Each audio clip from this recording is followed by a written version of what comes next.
bomo naredili eno majčkeno bolj glamurozno frizurico, ki je tudi, če si malo bolj spreten, lahko tudi doma narediš frizurico. Sestavljena je, bom rekla, iz kite, kar je tudi zdaj moderno, rahlo speto, poljubno, kar lahko, je pa tale rožica. Če imate doma kakršnokoli rožico, kakšen dodatek, se lahko z lahkoto majčkeno popestri zadevo. Lahko se tudi odstrani in je sama po sebi frizura zelo zanimiva.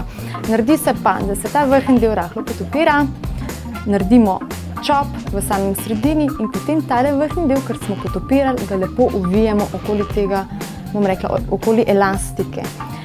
Potem smo pa iz tega, kar je ostalo las, naredili lepo povezano kito. Tako da je zelo hitra, zelo taka zanimiva frizurica. Tiste punce, ki ste majčkeno imate bolj občutek za, bom rekla, urejanje frizure, boste zelo hitro naredile.